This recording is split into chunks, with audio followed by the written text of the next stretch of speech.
You did everything right. You were patient when they weren't. You stayed when it would have been easier to leave. You listened at 2 a.m. You showed up without being asked. You gave without keeping score. You were, by any reasonable measure, a good person. And somehow, you're still alone. Not the temporary kind of alone. Not the taking a break from dating kind. The kind that sits in your chest like something is quietly, permanently wrong with you. The kind that makes you replay every relationship you've ever had, looking for the moment you ruined it. The kind where you've started to wonder, maybe the common denominator is me. Stop. Because what I'm about to tell you isn't what your therapist said. It isn't what your married friends said over dinner. And it's definitely not what that self-help article said about loving yourself first. The reason good people end up alone has almost nothing to do with how much they love. It has everything to do with something far more invisible and far more devastating. And once you see it, you will never be able to unsee it. There's a pattern that almost nobody talks about honestly, not because it's rare, because it's uncomfortable, because admitting it requires looking at yourself in a way that most people will spend their entire lives avoiding. Here it is. Good people don't end up alone because they're unlovable. That they end up alone because of the specific way their goodness functions in relationships. And the brutal irony is that the very traits that make them easy to love are the same traits that make them nearly impossible to stay with long term. Let me explain what I mean. When you are a genuinely caring person, someone who is emotionally attuned, patient, self-sacrificing, you attract a very specific type of dynamic. You attract people who are drawn to your steadiness, who lean on your warmth like it's a radiator in winter, who feel safe with you in a way they have never felt safe before, and that feels like love. It feels like connection. From the inside, it is indistinguishable from the real thing. But here's what's actually happening underneath. And the people who are most magnetized to genuinely good people are often people who haven't yet done the internal work that genuine goodness requires. They are drawn to your emotional availability because they lack it in themselves. They are comforted by your patience because their nervous system has never known anything that steady. And for a while, sometimes months, sometimes years, it works until it doesn't. Because here's the thing about people who haven't yet faced their own wounds. They eventually stop being grateful for your kindness and start resenting it.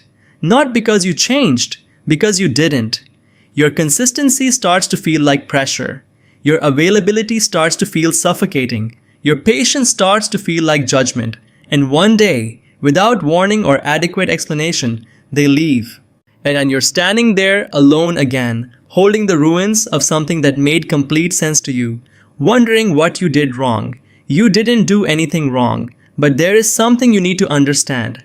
And this is the part most people never reach.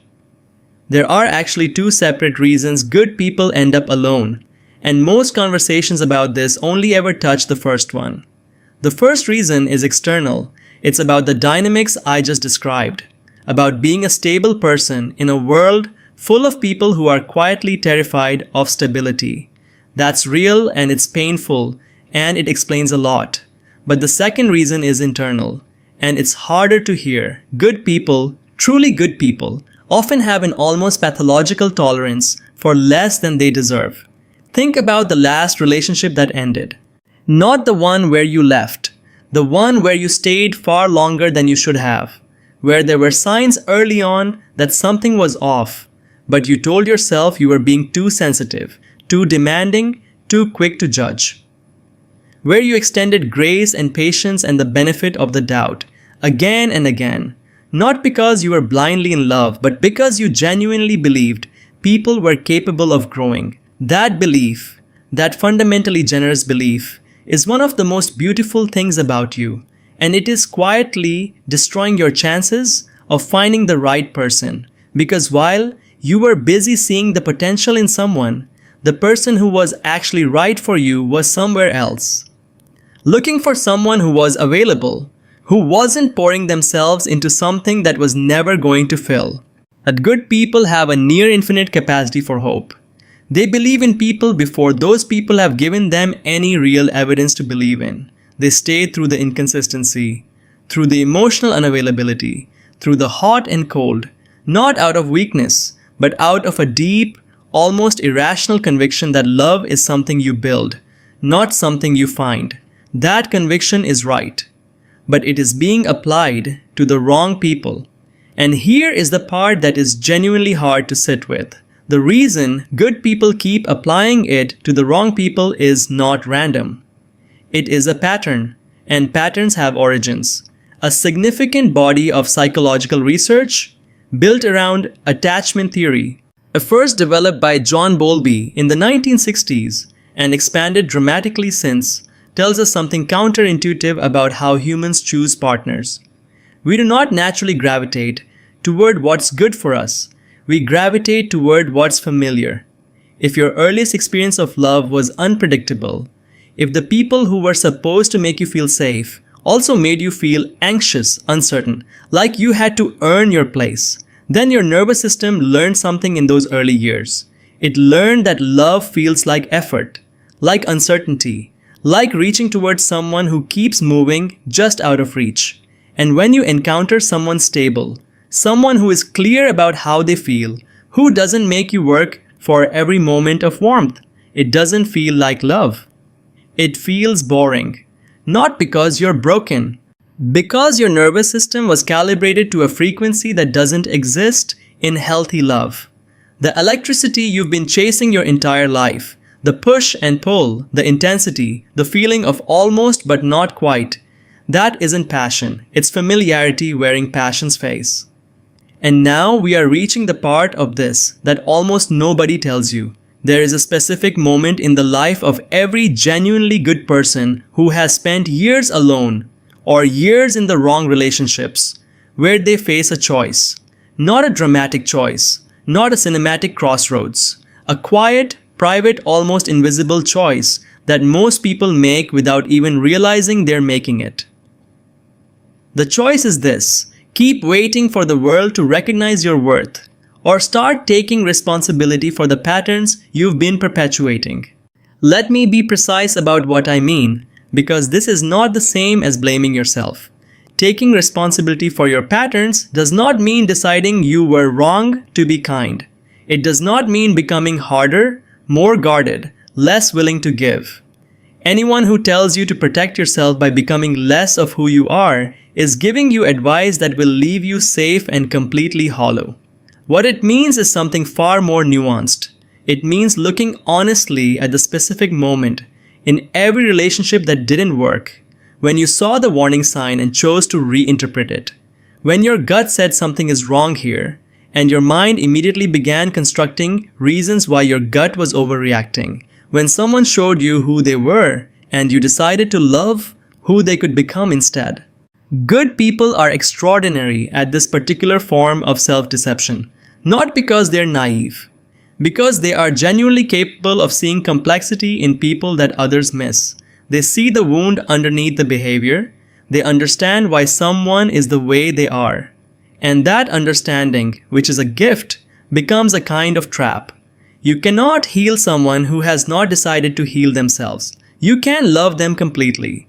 You can be patient beyond all reasonable measure.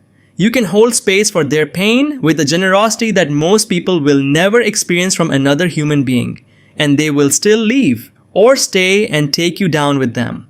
Because healing is not something one person can do for another, no matter how much they love them, no matter how safe they make them feel. The work is internal, and it has to be chosen freely, without the emotional subsidy of someone else's unconditional grace. But here is the thing about good people that breaks my heart a little every time I think about it. They already know this. Somewhere underneath the hope and the patience and the willingness to give, they knew from the beginning that this person wasn't going to meet them where they needed to be met. They knew before the relationship ended. Some of them knew before it started, and they stayed anyway. Not out of stupidity, not out of weakness, out of fear. The fear that if they stopped accepting less than they deserved, they might end up with nothing at all. The fear that their standards were the problem, not the people who kept failing to meet them. The fear, quiet, rarely spoken, and almost too painful to look at directly, that they are, at some fundamental level, asking for too much.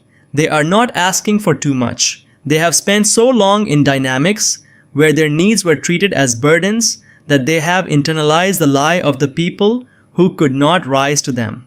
Here is the twist, and I want you to hold it carefully, because it sounds simple and it is anything but. The reason good people end up alone is not that no one wants them. It is that they are, without realizing it, selecting against the people who actually could. Somewhere along the way, in childhood, in early relationships, in the slow accumulation of experiences that taught them what love looks and feels like, they built an internal template. And that template is calibrated to a version of love that requires them to work, that to earn, to prove, to stay beyond the point of reason. So when someone comes along who is straightforward, who says what they mean, who is consistent without being boring, who is available without being suffocating, who meets them with the same care they naturally extend to others, they hesitate. Not because something is wrong with the person, because nothing feels difficult.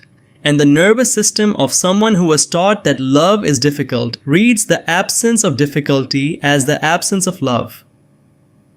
They let the right person go, and they stay in the wrong dynamic. And the cycle continues until they do the one thing that changes everything. They stop trying to fix the template by finding the right person, and they start examining the template itself. This is not a quick process. It is not comfortable. It will require sitting with some memories and some realizations that are genuinely painful to confront.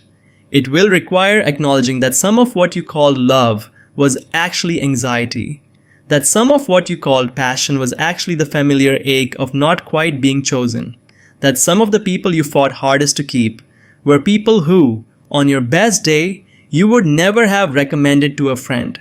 But on the other side of that work is something that most genuinely good people have never experienced. A relationship that doesn't feel like survival. A connection where your goodness is not a resource being extracted, but a quality being matched. Where your patience is not a test being exploited, but a standard being met.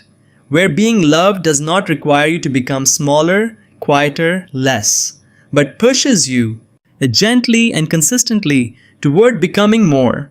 That exists. It is not a fantasy. It is not the exclusive privilege of people who are luckier or less complicated or somehow more deserving. It is waiting specifically for people who have done the work to recognize it when it comes. And here is the last thing. If you watched this entire video and felt a specific kind of recognition, not the intellectual kind, but the kind that settles somewhere deep and stays, then you are already further along than you think. The fact that you are asking these questions, the fact that you are sitting with the discomfort of looking honestly at your patterns rather than looking away, is not a sign that something is wrong with you.